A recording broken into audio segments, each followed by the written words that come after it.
2 session days na lang, Holy Week break na ng Kamara. So may question is for Congressman Ganin, but others can also answer. Ano po kaya yung planong ipasa ng Kamara? And kasi sa Senate naman po, sabi naman ni Senator Angara, sila daw magpo-focus sila sa LEDAC bills at sad yung madidefer muna discussions on economic amendments until mag-resume ang session sa April 29.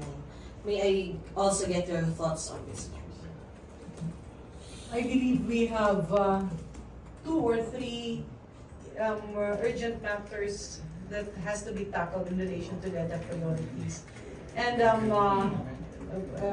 we would submit to the majority, pero alam naman ng lahat na natapos natin on second reading yung RBH 7 or the economic chacha.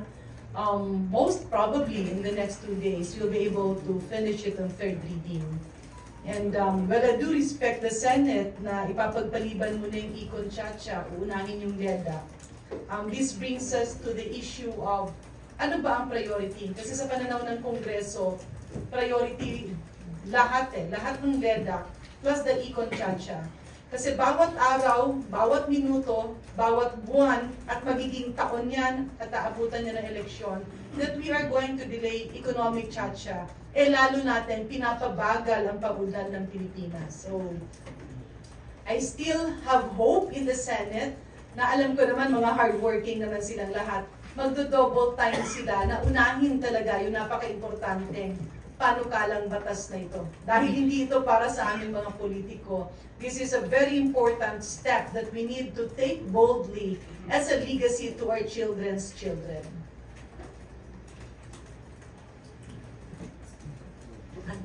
Yes, si Kong Dimapor. Thank you.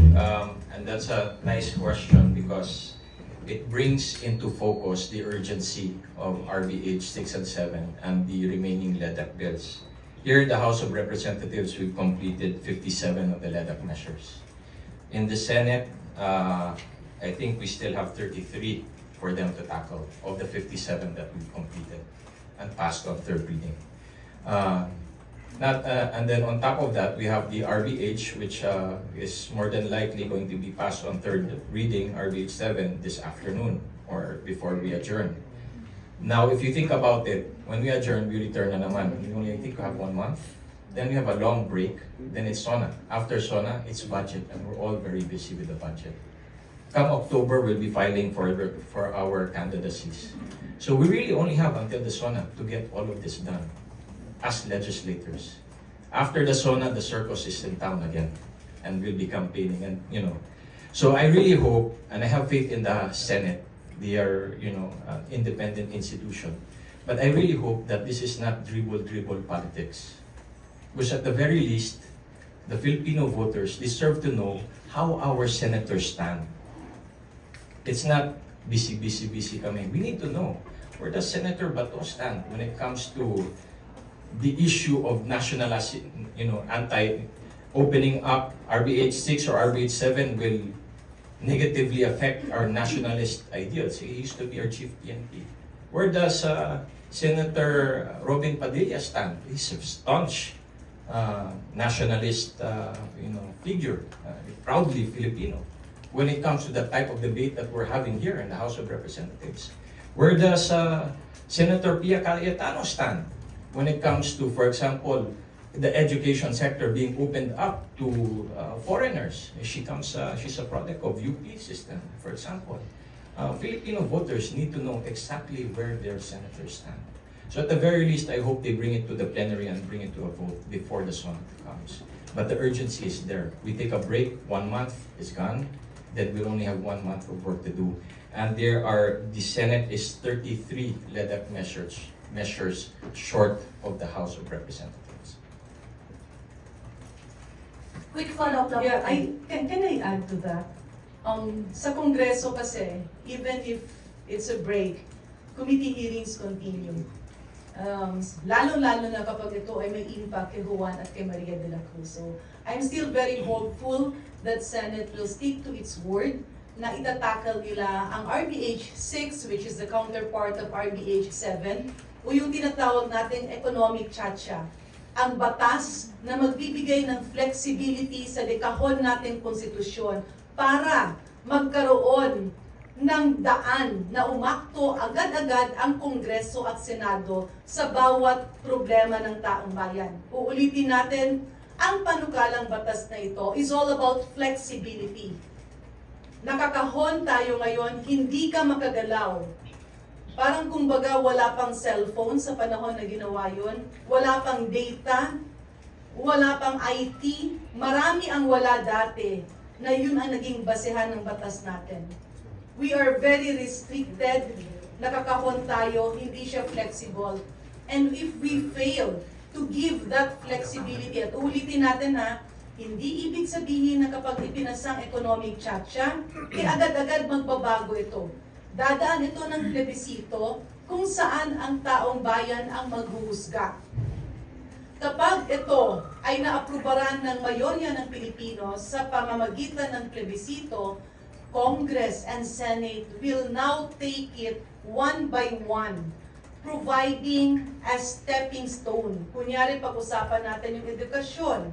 May eksperto tayo dito. Pag-usapan natin yung public utilities. Pag-usapan natin yung logistics, transport sector.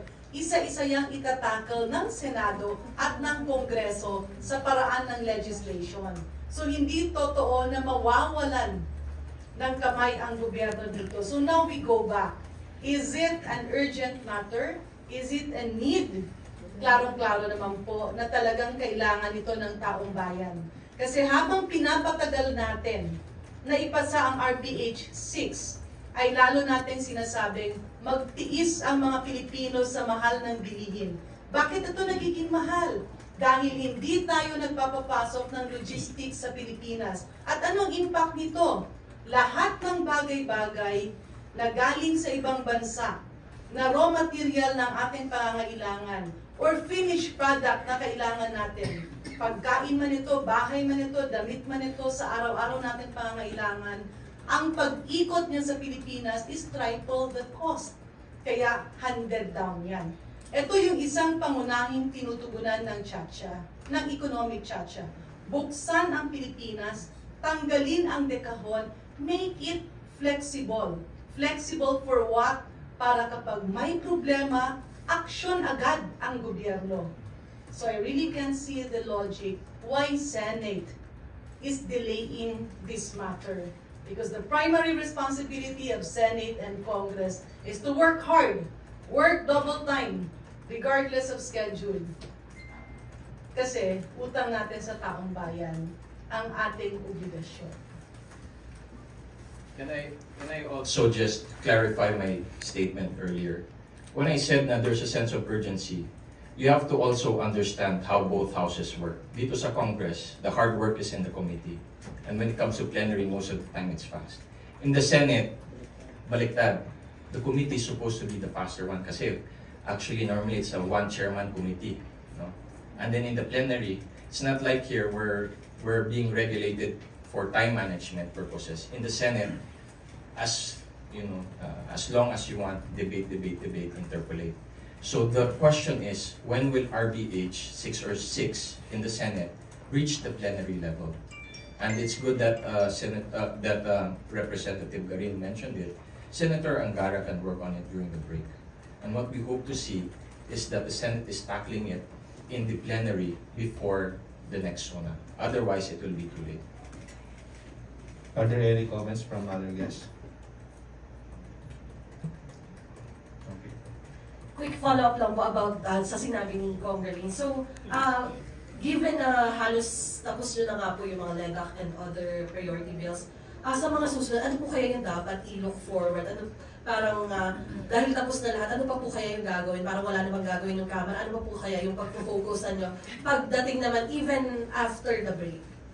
Well, the oversight powers of Congress is a very clear mandato na para matingnan natin kung nagiging epektibo ba yung budget ng Pilipinas, kung nagiging epektibo ba yung mga batas na ginawa natin. Kaya nga, i-segue ko lang ng konti, no? Kasi natutuwa tayo sa bilis, no, ng galaw ng Department of Social Welfare Development. Natugunan yung pangangailangan ng Mic test, mic Mic test. test. It's okay. So, balikan lang natin.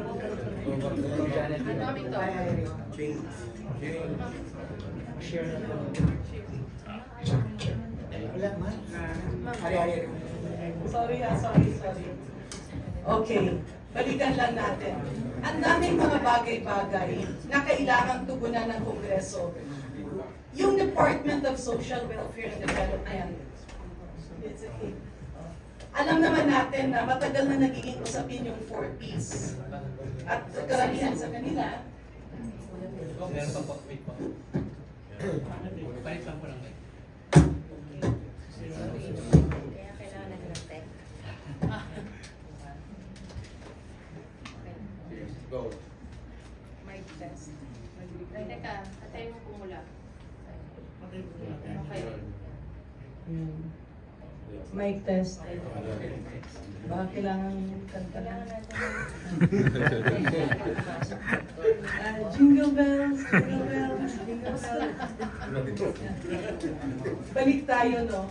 Kaya sinabi ko lang yun kasi minsan sa hirap man, kailangan ang bawat pamilyang Pilipino, sa damdamin at sa isip nila, ramdam nila na Pasko ang nasa loob ng kanilang tahanan. Pero sa dami ng problema, syempre imposible ito. Kaya kapareho nung nakikita natin sa Department of Social Welfare and Development. Alam ng karamihan yan. Meron ng ibang mga alegasyon, yung iba humihinto na sa trabaho kasi gusto na lang nila yung ayuda. And this is being taken seriously by Congress. Nakita kasi natin, isipin mo may teacher tayo, magkano ang sweldo ng teacher? Sabihin natin, sumisweldo siya ng 20,000. May 4 na anak yan. Eh kung ang kaniyang yaya ay susweldohan mo ng minimum wage na 12,000, eh may iwan sa sweldo niya, ay kulang pa sa pagkain nila. Kaya, aminin man natin o hindi, at alam din ng Senado yan, maraming nagtatrabahong Pilipino ang hindi nakakaabot dun sa minimum wage, especially if they do it out of service. Yung nagiging katulong sa isang bahay ng ating health worker, yung nagiging yaya or caregiver ng mga matatandang retirado ng empleyado ng gobyerno. At dito nga, kinonceptualize yung AKAP. Na yung AKAP ay pantawid pamilya dun sa mga nagtatrabaho pero kulang ang kanilang kinikita.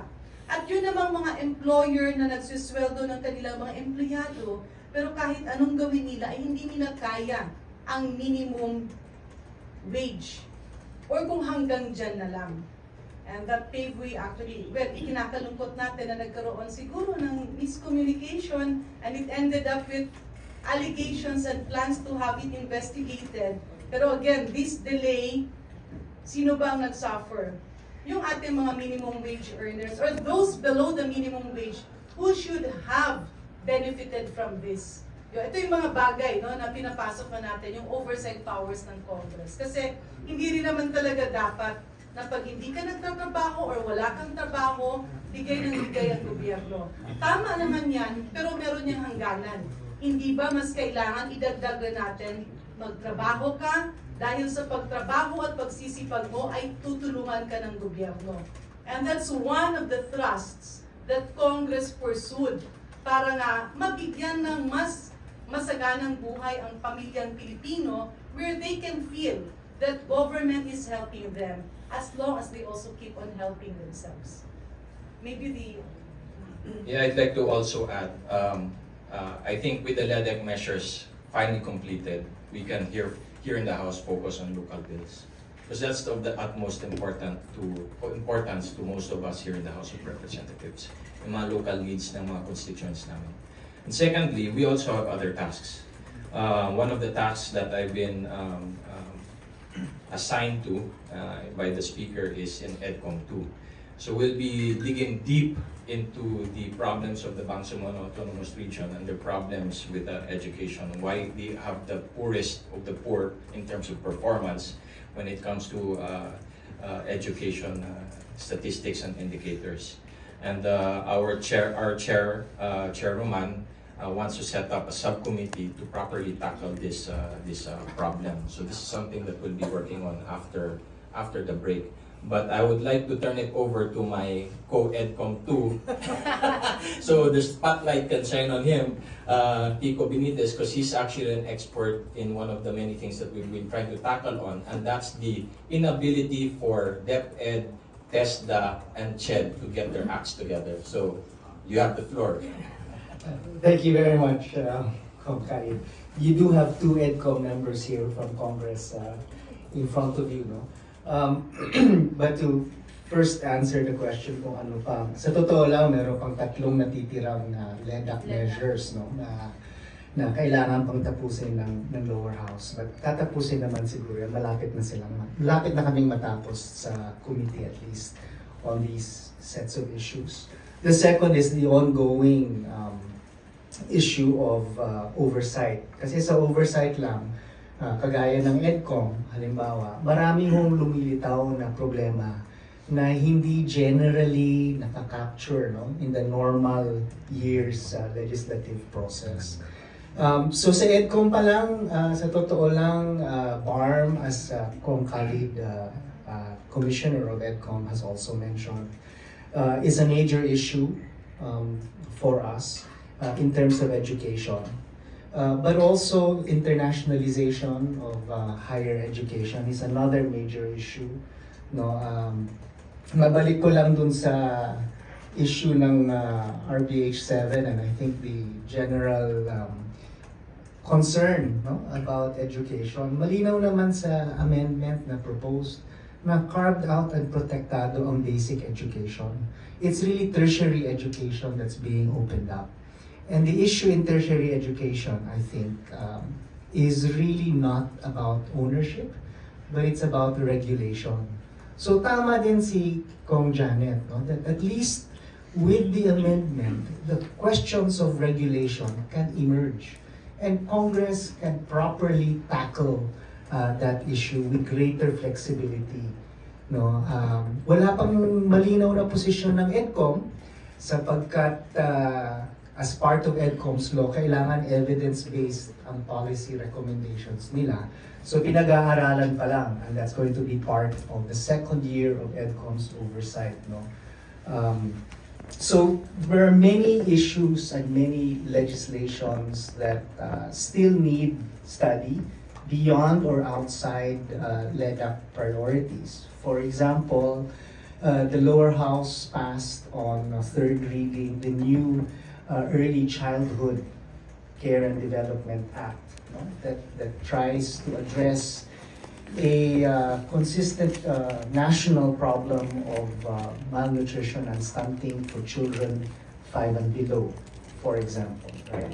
And aligning it with DepEd school readiness competencies. Sa housing, meron din kaming pinag-uusapan ngayon with regards to the NHA charter renewal and the institutionalization of 4PH and finance reform, no? So, ano lang ma'am, just to respond to the question quite directly. Obviously, we have issues with regards to oversight that will continue even after we finish the LEDAC priorities. We have issues of local bills that still need legislation, and those continue as the needs of our local constituents, you know, change and emerge over time. And the third is there are still bills of national importance that are not included in the LEDAC priority, but are nonetheless important for Juan, anong ngalan na tawag mo dahil? Maria de la Cruz. Juan de la Cruz and Maria de la Cruz, no, na importante pa rin sa mga taong bayan na kailangan din namin gawin. No? So hindi naman ho yan titigil. Hindi naman ho totoo na wala na kaming gagawin. No? And that will still be on top of, as Kong Khalid has already said, magdadagdag po kasi October filing na. No? So dagdag ho yan sa trabaho namin. Yun na lang siguro muna ang response, no? There are, out of the oversight function, marami pong lumilitaw na kailangang ayusin pa, no? And in terms of legislation and policy direction, that Congress, and certainly this Congress, has not shied away, no, from dealing with. Siguro, just to add to that, I think it's a very unfair statement to say, wala na kami gagawin. hindi po natatapos yung trabaho namin. Even when there were led-up measures that we were tackling, there were still other committee hearings ongoing. There's still committee hearings ongoing right now. As of now also, pinag-uusapan yung other led-up measures na ipapasok sa Congress, like I think Create More, is being discussed. And if I'm not mistaken, there are about 10,000 bills that have been filed by various congressmen, 10,000 plus. So hindi po matatapos yan. And we are all trying our best na to hear the various local bills, national bills, all other bills na gusto namin lahat mapasa sana na may isa batas, no? So the work never stops. Even Monday to Wednesday, nandito kami. Umuwi ng mga probinsya po ang mga iba't ibang congressmen para kausapin at bigay suporta sa kanilang iba't ibang mga lugar. So, the work really never stops. Even during the break dyan, mas magkakaroon ng oras to be with various constituents. So, I think it's a very unfair statement to say, wala na po kaming gagawin. Yun lang po.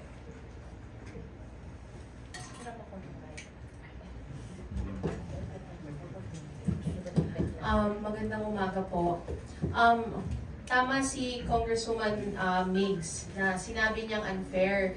Kasi habang nababalita lang sa TV at sa dyaryo yung RBH 7, napakarami po talaga namin ginagawa. Sabay-sabay po yung mga committee meetings namin.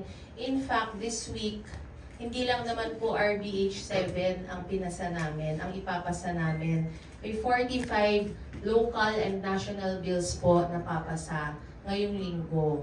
So, kung naipagsasabay-sabay po namin yon, siguro naman po, malinaw na sabihin, hindi lang naman namin pinaglaanan ng pansin yung RBH 7.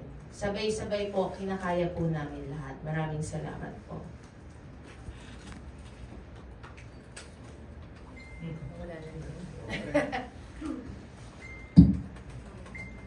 Sorry, isingit ko na lang din po, other topic, isang bilis lang. Sa isang speech ni President Ferdinand R. Marcos Jr., ipinagmalaki niya yung lower crime rate ngayon at bumaba din yung sa isang speech po ni President Ferdinand R. Marcos Jr., pinagmalaki niya yung lower crime rate at bumaba din yung human rights violations ngayon.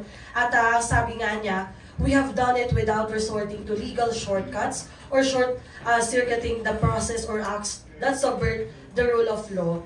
In short, parang hina-highlight nga niya na kaya naman to ng non-violent or bloodless campaign. May I know your reaction, please? Well, I think for me, we'd like to congratulate again the President on his achievement in making improvements from the previous administration when it comes to human rights abuses and also the main criminal indexes. No? And I think that attributes to his background as a former local chief executive. When it comes to crime, you, as a president, I feel you need to have a strong bond with your mayors and the governors. And I think that's one of the advantages or assets that President BBM has in this administration. He has a very clean and a very good relationship with our local chief executives. And any problems in the LGU level, he tries his best to resolve. And what's critical here is in the part of criminality is the police directors, for my part, the provincial director, and the general tone that he sets. He wants international standards. He doesn't want abuse of law, and he wants us to be an example when it comes to our international community on how we safeguard the rights of the Filipino citizens. So I think that's a general tone that he has, and it cascades down to the police. And with this good relationship with the mayors and the governors, he was able to achieve this very nice achievement, which is improved statistics when it comes to crime. Sorry. I think in addition to that, we should be very clear that that balancing act that the President mentioned actually helps strengthen our institutions, our democratic institutions as well. No, na pwede namang palakasin ang ating mga demokrasya, institusyong pang-demokrasya, kasabay ng karapatang pantao, as well as peace and order at the same time. That kind of balancing act is not easy. No? So I suspect Kong Khalid is correct, and I would like to echo it, that it probably comes from the President's own background and experience as a local chief executive. Let me add to that. We congratulate the administration of PBBM for the bloodless campaign on implementing laws. While the former president probably had his goals, no, yung kanyang hinaing at yung kanya namang intensyon ay mabuti, the problem with seeing children or teenager or people being killed right and left, yung mga nakabalot ng mga tape, medyo masamang picture kasi siya na ipinakita sa Pilipinas. So while the intention of the former president is to curb drug abuse, nakikita mo kasi medyo maliliit yung mga natamaan. At ang pinakamasakit dito, yun ako, nanay rin, so we all have children. Alam naman natin that when that happens, when you tolerate that kind of act, dalawa ang pwedeng mangyari. Impunity, yung mga nasa baba o yung mga implementors ay pwedeng umabuso. At pangalawa dyan, syempre, ano yan, dagok sa turismo. So if you talk about tourism being hit, because how can you invite tourists to come here when you see all over the newspapers na puro patayan ang nangyayari? So talagang deterrent siya, na hindi siya nakakapaangat ng ekonomiya ng Pilipinas. Now let's talk about impunity. Yes, maganda ang hangarin ng ating dating Pangulo, pero pagdating kasi sa baba, marami kasi mga marites sa Pilipinas. Kunyari pag-initan yung iyong anak, or intriga, or i-divert sa isang teenager, sometimes, na-stereotype eh. May tattoo lang, sasabihin ka agad na addict. No? Medyo hindi lang ganun kapogi at kaganda, sasabihin ka agad na addict. So, mind you, when we were doing a study on HIV patients, sa Pilipinas, napakalakas ng stigma na kapag ikaw ay hindi gaano maputi, flawless, hindi ka mestiza, positive ka. Kapag ikaw ay maganda, bata, ang ganda ng balat, swak na swak yung makeup, negative ka sa HIV. But it's actually not the truth.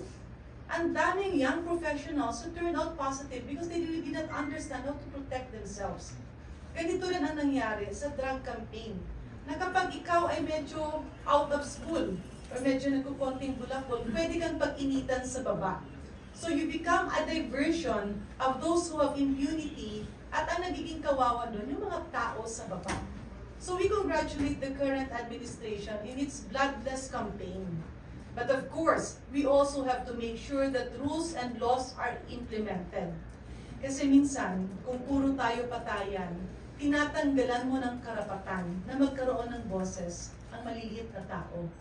And this is very hurtful to parents like us. Siguro to add na lang to all that has been mentioned, no? Well, as a lawyer also, syempre, kahit hindi ka man abogado, dapat naman you don't take the laws into your own hands. You do not violate, diba, the laws. Dapat, so, nakakatuwa, and congratulations to this administration for doing that, na kaya naman pala, diba? And makikita natin na kung walang gulo, walang krimen, diba? Peaceful. Mas ma-prioritize natin ano ba nakakabuti sa taong bayan. And that's exactly what we're doing here. And at least now, diba? Nakita natin hindi galit talaga mga tao, walang krimen, walang gulo. We can hopefully work together in a peaceful country. And kami, dito sa Kongreso, mas talaga makaka-focus kami lahat, tayong lahat, sa kung anong pwede natin magawa para ibalik sa taong bayan. Thank you. Bella, do you have other questions? Big Sumintak from Net25.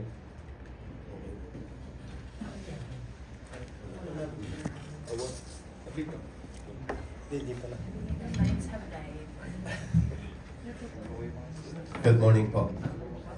Ma'am Janet, just a quick follow-up lang doon sa issue ng AKAP. So ano na po ang status doon ngayon? Kasi nung na-delay siya, tapos na ba yung implementing guidelines noon para ipatupad ng DSWD? As far as I know, nagkaroon na siya ng guidelines. Pero yun nga, nung inungkap na ipapa-investigador ng Senado, pinaliwanagan muna, no? And I'm not sure, but I believe the guidelines are already out. At we're really looking forward that this be implemented. Kasi kagaya sa distrito ko, maraming mga katulong or marami yung mga utility o yung mga labandera na hindi na nila maiwanan, o yung caregivers na hindi nila maiwanan yung kanilang mga alaga. Pero minimum wage sila or even below the minimum wage. So the AKAP program is geared to address 12 million families. Supposedly the target is 60 million, pero kulang yung pondo. Kaya the earlier we implement it, lalo na't wala pa yung tag-init. At pag nagkaroon ulit ng tag-init, marami ang, let's say among farmers, medyo mabigat, no? Maraming nagkakasakit, marami ang nasisira yung crops, hindi ganun. Ang pangingisda lang yung hindi ganun masyado na affected. So the impact on the people in the rural areas will be doubled or even tripled. Kaya mas kailangan ipasatupad na ito. Okay. Going back to economic chacha, may we know the Plan B of the House of Representatives? Kasi mukha yatang yung window of opportunity ay papasara na, kasi kahit na sa inyo po sa mababang kapulungan ng Kongreso, mailusot nyo man yung RBH number 7, pero yung sa Senado mukhang ang priority nila lahat yung LEDAC na kung saan deficit sila.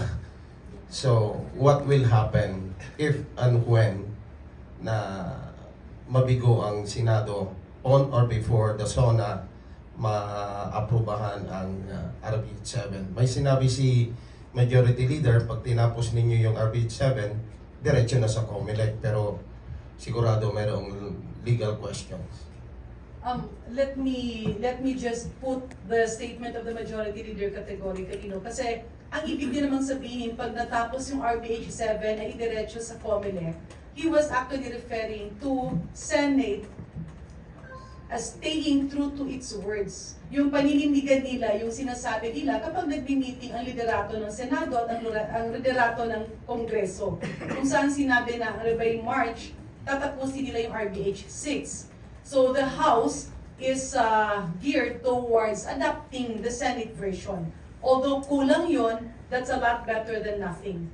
So yan yung intention ng ating Majority Leader. Plan B, as of now, wala kaming alam na Plan B kasi sa pagkakaintindi namin, naniniwala pa rin kami na sincero ang Senado sa kanilang tungkulin sa taong bayan. Maybe what is best to discuss now is kung ayaw nilang talakayin ang RBH 6, bakit?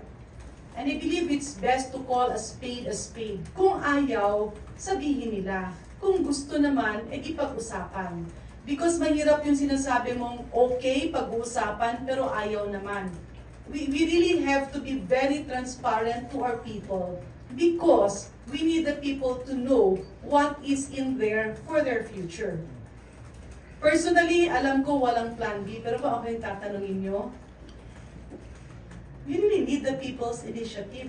Kung ang ginagawa natin ay hindi totoong tsa-tsa, atras abante kasi, di ba? So we move a few steps forward, we move several steps backward.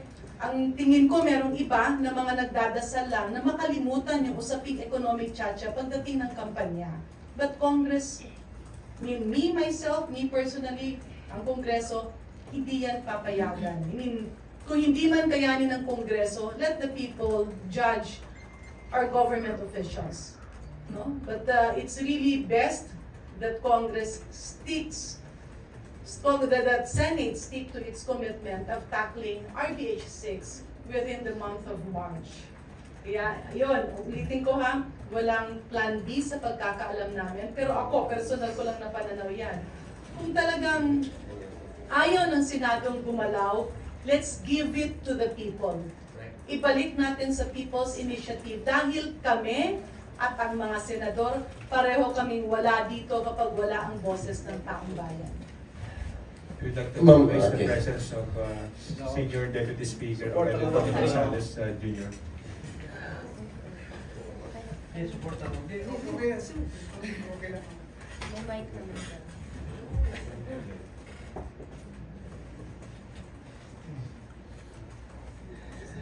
Yes. Ma'am, just one last point na lang on my end. So, is it safe to say now, with regards to the situation on the economic chacha with the mabagal na action ng Senado, is it safe to say that the House of Representatives is hope against hope tayo? Hope against Hopeful. We're still hopeful, no? And I might be wrong, but the reason that the Senate is taking it with a slow stride, baka tinitingnan nila kung naiintindihan na ba talaga ng taong bayan yung tunay na kapakanan ng economic chacha. Because when the members of Congress during the committee deliberation as a committee of the whole started deliberating, marami ang nakarinig, marami ang nakaintindi, at pakonti-konti bumubukas yung isipan ng taong bayan sa economic chacha. I believe this is the trigger that Senate is waiting. Kasi nga politically, they will always side by what is popular. And that is something that we respect. Kaya nga, kung talakayin ng Senado yon, kami naman dito sa Kongreso, ay lalabas sa aming mga distrito para ipaunawa sa taong bayan na economic chacha ay hindi pamulitika. Ang economic chacha ay pagbukas ng dekahon ng konstitusyon para maging flexible. Ano po ba ang flexibility? Kapag may problema ang taong bayan, action agad ang gobyerno. Yan lang ang gusto ng economic chacha. And I will pray every day that the Senate takes away that fear. Kasi as of this point of time, I still cannot hear their exact reasons why they are not tackling RBH 6.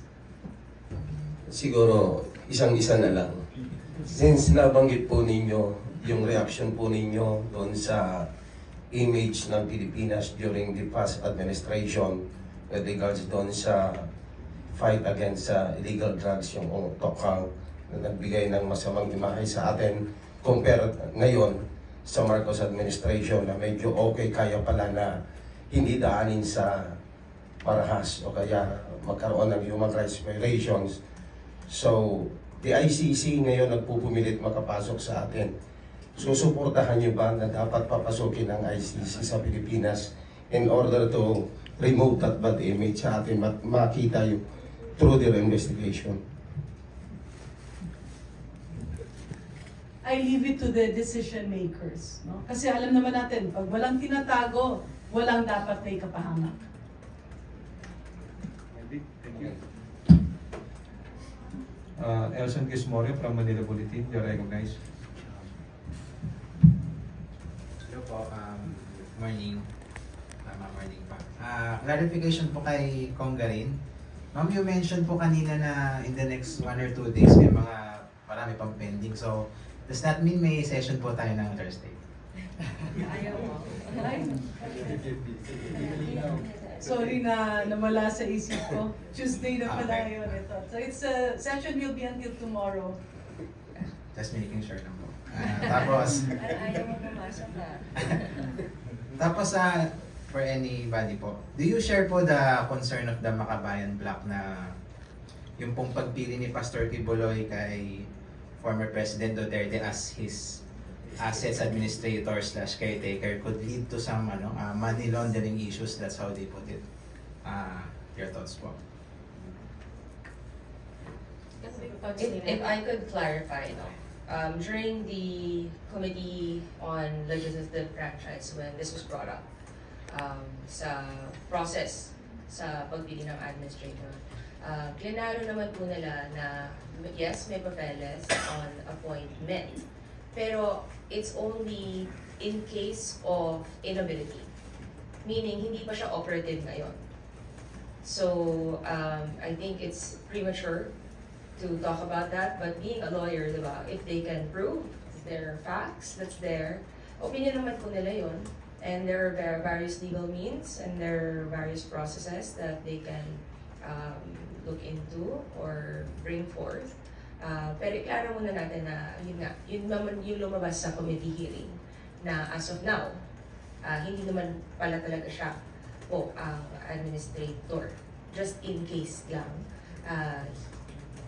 incapable to manage the assets si Pastor. Konting dagdag lang. I believe this is the statement from the Makabayan Black. Tama po na? Yes po. Oo. Ando dun yung fear nila na baka mag-lead ito sa money laundering. Now, the best person to answer that issue should be the former president. Maganda rin talagang lumabas na si former president at sagutin niya bakit naging ganito. I mean, as a lawyer himself, was also been a former prosecutor, siguro alam niya yung reasons. Kasi nagkaroon naman ng, in fairness to the Makabayan Black, I believe they also had this confusion because it was all out in media eh. Na-announce kasi na siya magiging tagapagmahala.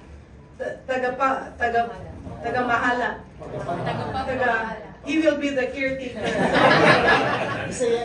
Bisaya. Kung sa Bisaya pa, siya ang kanang muasikaso. Muasikaso sa tanan na assets sa SMNI. Well, personally, I myself as a politician is quite surprised with that bold act. Kasi, syempre, may investigasyon, may mga alegasyon ng let's say tax evasion or ill-gotten wealth or whatever the sources of the money of the businesses of the executive Pastor Kibuloy, magugulat ka why get a former president. So what's the direction? Is it because he can have a hand on, actually nang sa totoo nga, as of this point of time, we really don't know how much in terms of monetary value is the available cash and asset of Pastor Kibuloy, considering that he has been a religious leader internationally for a long time. So, andun ba yung fear? Now, there are cases, not in the Philippines, but abroad, related to this. Siguro dyan nanggagaling yung konteksto ng statement ng Makabayan. But again, ang hirap eh, kasi nagulat din lahat bakit former president ang magiging administrator. Kasi during the incumbency of former President Duterte, alam naman niya na meron ng mga kaso ang Amerika or kung ibang bansa ba yun, I believe may mga na-hold din ng mga empleyado. So medyo masalimuot. So getting a former president as a possible administrator of your properties and your wealth can be misconstrued as hiding something. Kasi you have to get somebody powerful to do that. So siguro nahiya lang din si PRRD at tinanggap niya either nahiya siya na sabihin hindi o kung he's doing it as a friend or he's doing it as a lawyer. So all of these questions can properly be answered by the former president. Para naman mawala na itong mga lumabas na pangamba ng Makabayan na. Anybody else po? Thank you, Pa. Thank you. Earl Tobias from IBC 13. Sounds up.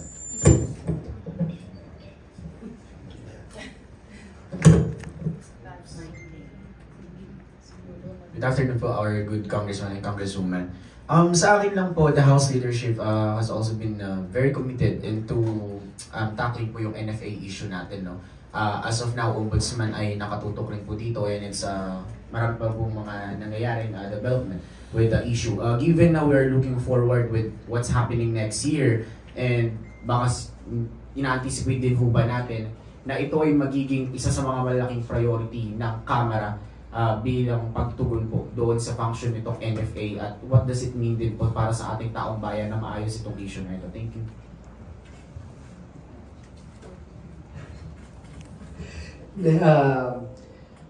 Obviously, I think the first issue has been, at least in the last year and a half, that food inflation has been one of the highest, no? And it was one of the biggest, almost, I would think, if I remember correctly, 50% contribution to our inflation. I think it was 50%. So anything that you can do to address food security and food inflation will redound to benefits to our people, no? Sa ngayon nga, may hearing din at discussion on minimum wage hikes and so on and so forth. Ang nagtutulak po niyan ay pangangailangan ng taong bayan sapagkat may inflationary pressure na naman. Dahil sa mga moves na ginawa ng Kamara, I think, no, particularly the aggressiveness by which the House leadership looked into the issue of food inflation, pababa po ng pababa, actually, ang inflation natin. And again, it really is because we're very deliberately and I think quite systematically addressing food inflation. So, ang madaling sagot ho sa tanong ninyo is yes, right? That's going to be a focus at the end of the day, I think, moving forward, because we need to sustain having to control inflation because it's the entirety of our economic recovery na iniisip po ni Speaker Martin. No? Madami hong ugat yan, madaming sanga, at lahat ho yan tinatalakay at pinag-iisipan actually ng House leadership. So the first is really, yes, it's going to continue.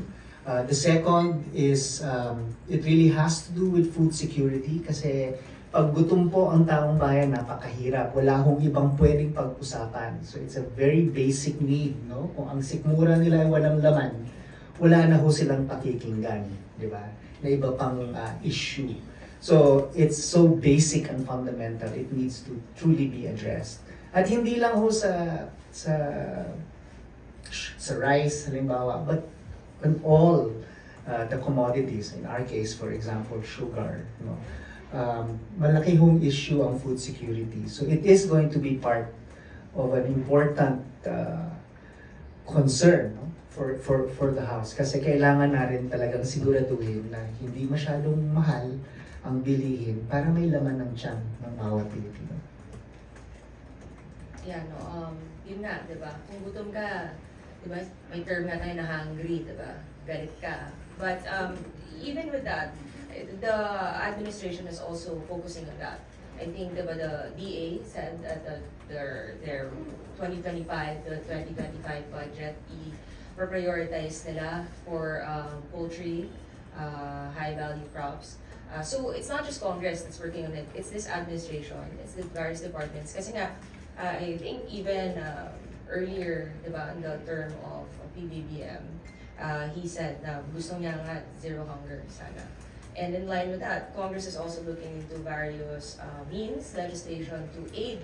So may support in focusing on food security. Meron tayong mga programa, yung Bagong Pilipinas, Servisyo Fair, di ba? Meron mga ngayon yung sa Sibol, sa farm, sa card. So it works hand in hand with the aid that we're giving to the people, with the priority of this administration, and also the Congress looking into various measures and legislative measures to make sure sustainable itong mga bagay-bagay na hindi lang puro assistance, diba? So it's a focus kasi importante nga na hindi nga magutom ang tao.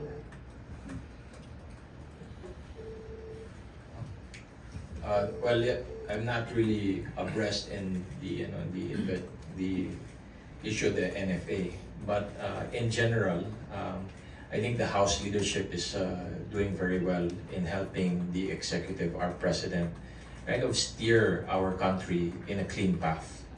Kasi what I believe President BBM wants is to impress to the Filipino people that this administration is not what his oppositionists are saying, na corruption, etc., etc. And that's where the House comes in, to conduct investigations, to provide the evidence needed on either corruption or incompetence, which leads to the detriment of public service for the Filipino people. And what we hope to see in the coming months is action in part of the executive. What we don't want to see is what happened in the last administration. Na may mali, yung head of agency tinanggal tapos na-recycle sa ibang area ng gobyerno. We want to see a very clean, strong arm from the president himself na you did not do a good job, get out of my administration. Thank you. I want to acknowledge Billy Vegas from Abante Politics. Medyo lang po, lalo na po kay Kong Dimaporo. Kong, I understand every year na nagkakaproblema yung mga Filipino Muslims na pumupunta sa Hajj. So, nasolusyon na ba ng NCMF yung mga naging problema before? Thank you. Again, that's what I hope we won't be doing the remaining months that we have working for this Congress, 19th Congress. Dahil every year, may bagong Hajj. Every after Hajj, may bagong investigation when it comes to this 19th Congress. So we had one for the 2022 Hajj. We had an investigation for the 2023 Hajj. Now we are now preparing for the 2024 Hajj. Kanina, before this press con, I came from the Committee on Public Accounts, and we were informed by the NCMF that there really is a danger that Hajj 2024 might not occur, because of all of these problems that's happening within the NCMF. Now, on the part of the House, the Committee on Muslim Affairs is proposing possible solution. And that is the bills filed by Representative Mujib Hataman and Representative Siti Amina Dimaporo. And that is the privatization of the Hajj. So you have to think about it. Kayo, my Christian Catholic brothers, sisters, if you want to go on a religious pilgrimage to, let's say, to Israel, to see where Jesus was crucified, why do you have to go through a government agency? Why does a government agency have to dictate where you will stay, and yung hotel mo, and yung transportation mo? No? Shouldn't it be freedom of choice? That is the bill that has been filed in the 19th Congress. Hopefully, it will be prioritized and it will pass into third reading before we adjourn, even better before the summer. But that's one of the things that we hope to accomplish in the Committee on Muslim Affairs, the privatization of the Hajj. Thank you. Ed Mendoza from Manila Times.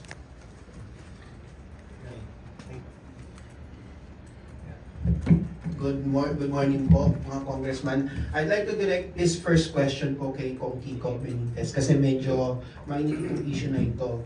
You filed House Bill 9939 which bans the dubbing of English movies to Filipino as a way for us to improve our English proficiency.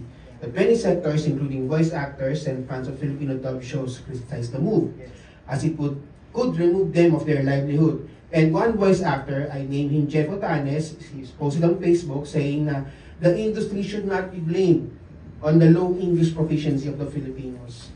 What is your take on this, Kong? Tingin niyo po ba na kasira po ba sa dubbing industry itong batas? Lalo na sa mga nagmamahal sa Filipino dub programs kasi yun lang yung way nila para makapanood ng mga anime, Korean drama, Mexican novela and all. Okay, laruin ko lang unang-una sa tanong mo, meron ng misunderstanding. So that might be part of the issue.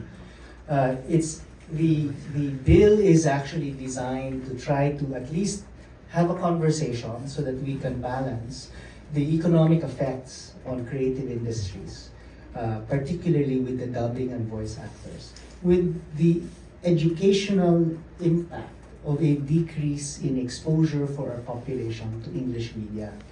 Okay. So, unang-una ho, kailangan malinaw sa atin na English media lang po ang pinag-uusapan. Ang Korean telenovela, ang Japanese anime, i-dub nyo ho yan kahit na gano'n nyo kadaming beses at anumang klaseng lingwahe ang gusto nyo i-dub. Okay lang. The premise is that English is an official language of the Philippines, and anything that we can do to increase exposure of our students and access of our general population to English language media can only improve English usage and English capacities locally.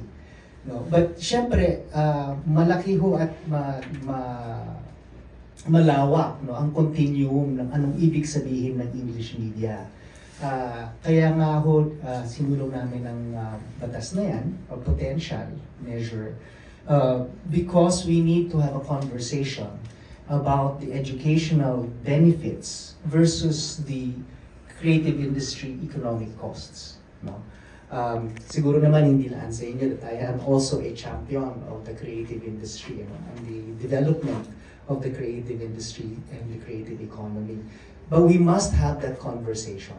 No? And so it hasn't yet, I think, been scheduled or agendaed for a hearing. So we look forward to as many of the creative industry stakeholders to make their voices heard during the committee hearing and to see if it in fact can be amended or tweaked, and whether or not in fact the committee decides that the creative industry economic costs far outweigh any educational benefit of such a measure. But let's have the conversation.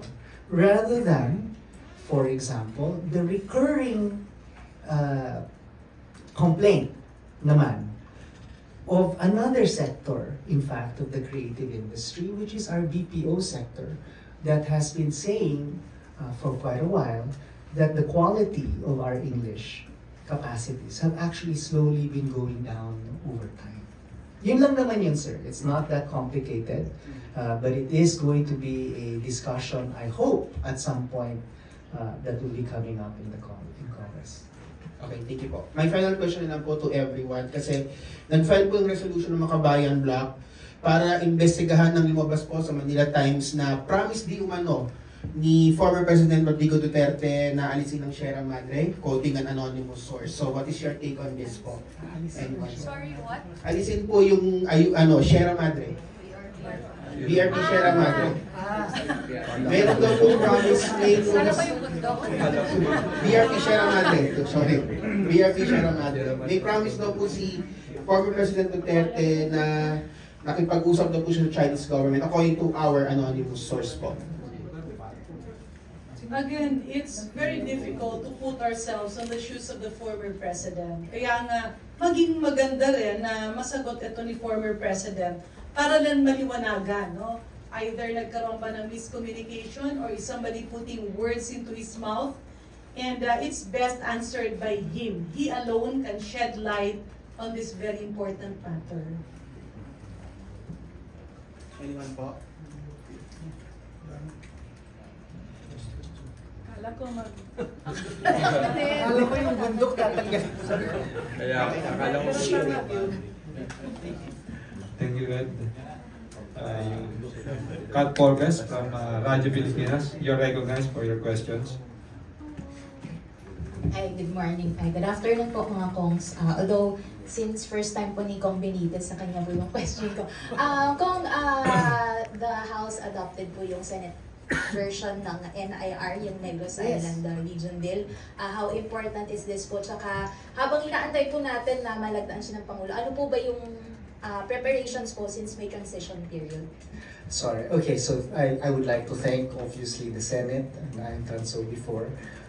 And hopefully the President does sign the NIR bill in the soonest possible time. Matagal na hong pinag-iisipan at dinadasal ng mga taga-Negros na magkaroon ng Negros Island region. Meron hong executive order dati, no, na tinanggal din ni President Duterte because primarily of costs, right? So the new measure attempts to try to address the issue of cost by creating this transition period. And so there has to be a transition team as well, and a task force comprised mostly of local stakeholders, so that the LGUs themselves and the provinces, the governors, no, can help in the transition. Kasi kung ang issue kasi is cost, halimbawa, ang tanong ay, okay, saan mo ilalagay ang regional office ng CHED? Or saan mo ilalagay ang regional office ng DPWH? At sino ang magbabayad?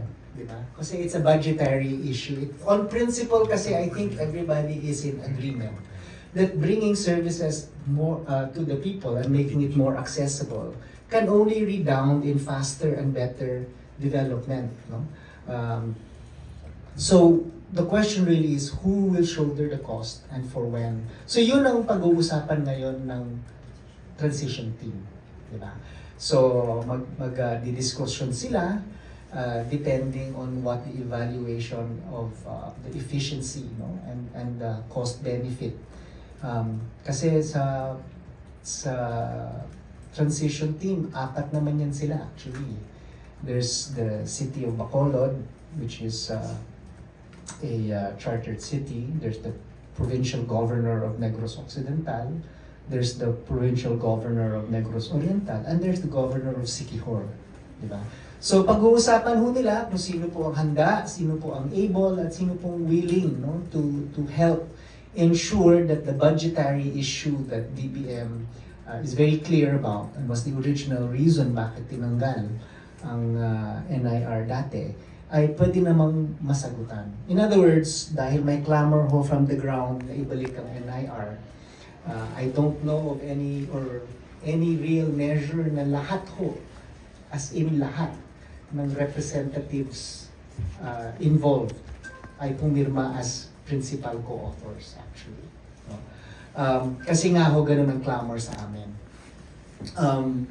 Now that there's such a clamor, and since we are the ones who want it, the local government units and the local chief executives are willing to help in the transition, to ensure lang that it's viable and feasible, and it is realized in the shortest possible time. Thank you. Ms. Annalisa Verano from Bombo Radio. Kong Garin, good morning po. This is a local issue, Kong. Exam link po sa West Visayas University. Mag-retake po daw ng exam ulit ang mahigit 20,000 na mga estudyante. May we know po kung anong update dito, Kong, bilang isa sa mga Board of Regents ng nasabing university. Thank you. Yeah, that is correct. No? In fact, I was the one who requested that that be discussed by the Board of Regents. Kasi may mga natanggap na tayong mga complaints. Just a quick backgrounder. No? So ang West Visayas State University is the premier university in the Visayas. No? This is the university sending out doctors to many areas in Mindanao.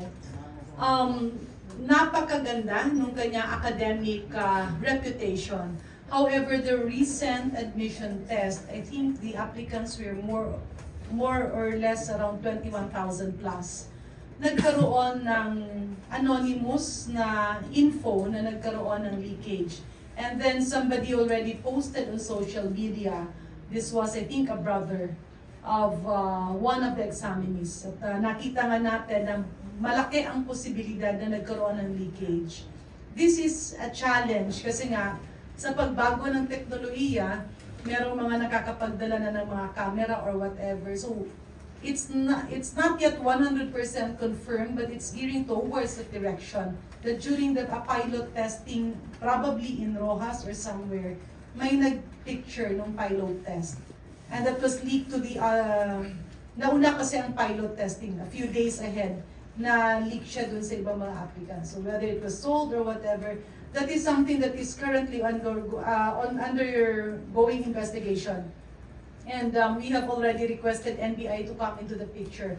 Be that as it may, we cannot delay the decision of the students. So there are 3 factors here. Unang-una, syempre galit yung ibang mga estudyante, lalo na yung mga alumni, no? Because they don't want to taint the reputation of the university. And we have to preserve that because that has been carved and honed throughout many years. Pangalawa, yung iba naman na baka sana makakapasa, ma-out because of the quota, that is also unfair for them.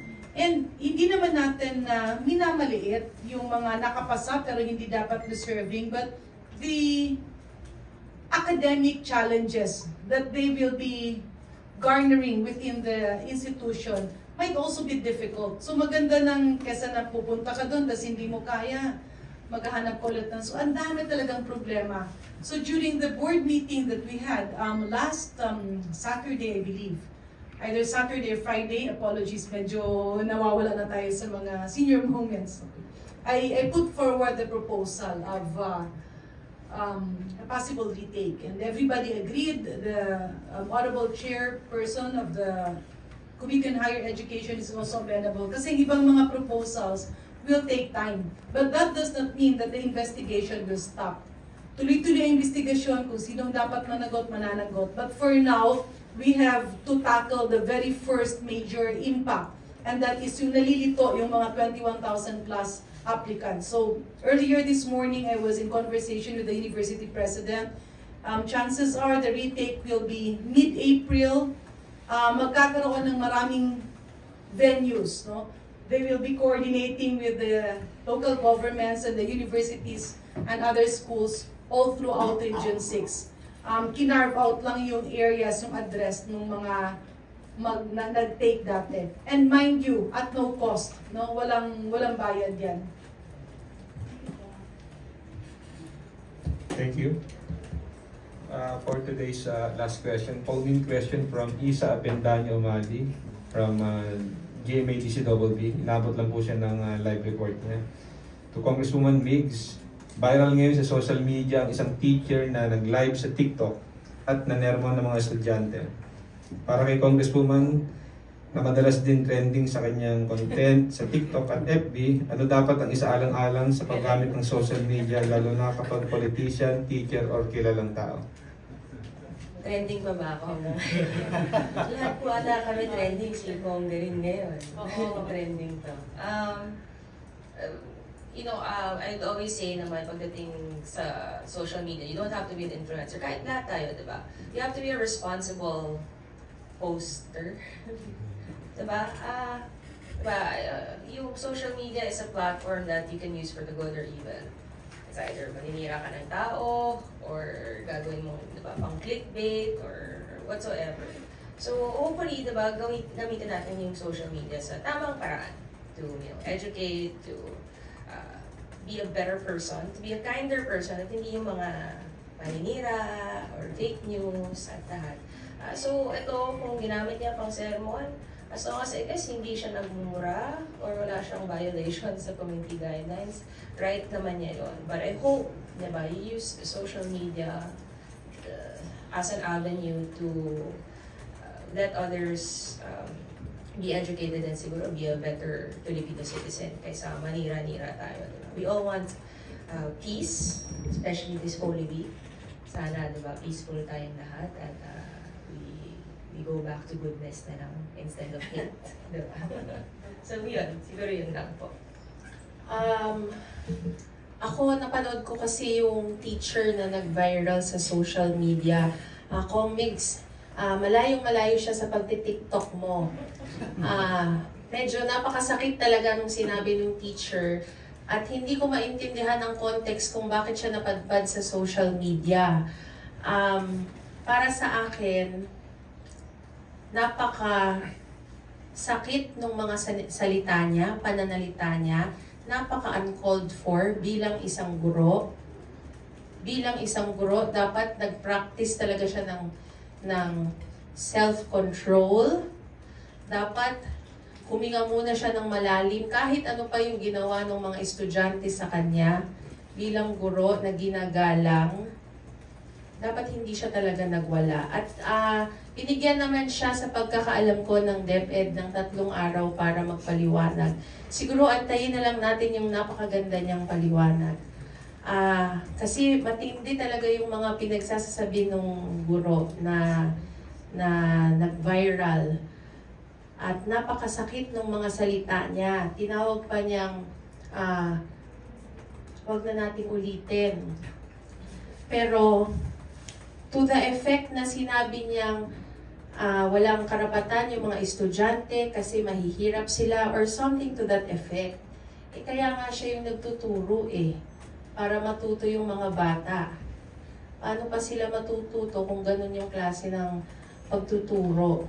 So, siguro antayin na lang talaga natin yung magiging sagot niya. Bigyan natin siya ng 3 days, sabi ng DepEd. Pero kahapon pa yun, so 2 days na lang. Antayin natin. Salamat po.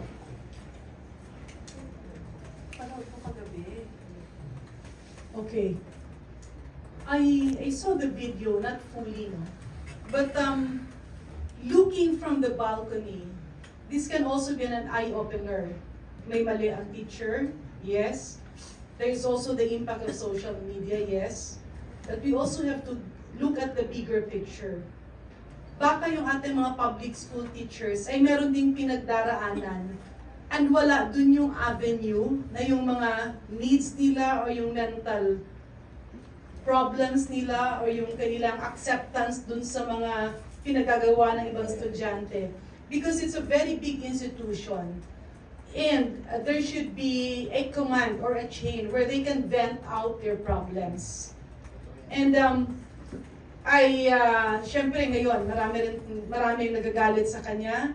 At on one hand naman, hindi lang din natin alam, iilan sa ating public school teachers are feeling the same. Ano ba yung pinagmulan ng lahat ng mga ito? Where is she coming from? And nakakalabas ba sila ng boses within the Department of Education? Is somebody hearing them out?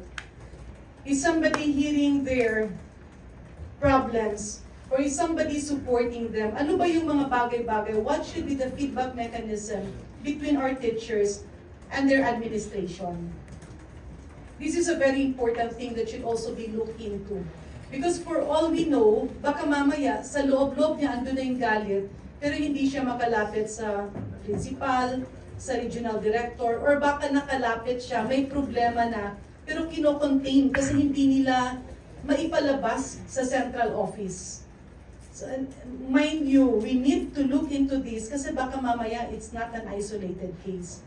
Nagkataon lang na nalaman ng lahat kasi ni-live niya.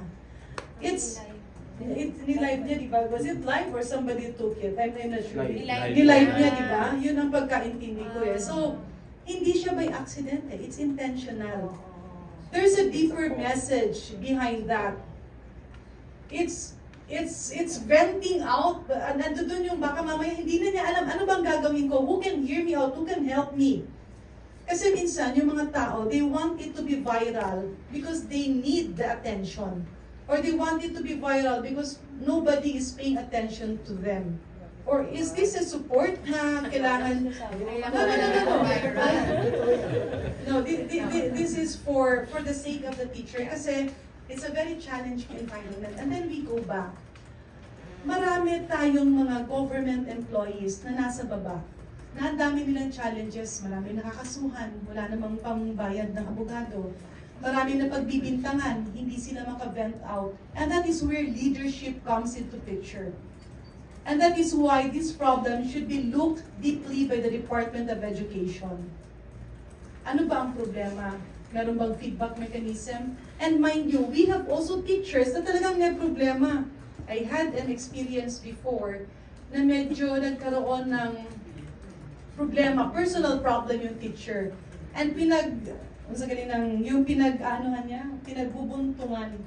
Yeah, pinagbubuntungan niya ng kanyang hinanakit ay yung mga estudyante, pinapalo niya ng payong. But because she was not like that before, I decided to come in and look into the situation. And I realized she had personal problems na kailangan nating intindihin siya. But at the same time, the children cannot suffer. The solution there was we requested her transfer to the regional office to do admin tasks. Para naman palitan muna siya as principal. And again, this speaks of a bigger situation, a wider situation na dapat talaga tingnan ng liderato ng DepEd. And solutions must be in place. No? Baka mamaya nasasakal siya doon, dito muna siya sa admin task, o yung namang support na doon, o yung baka meron tayong mga teachers na nahihirapan mag-cope up kasi may mga challenges ang mundo eh. That's normal. It's not a perfect situation. Now, where will we place them? What is the solution of DepEd on that matter? Bibigyan ba natin ng parang option to retire pero meron siyang hanap buhay na gagawin? Or ano ang magiging partnership nila with other institutions? That is where the management should come into play because at this point of time, nangangailangan ng nanay. No, nangangailangan ng nanay. Both the students, the teachers, and the institution.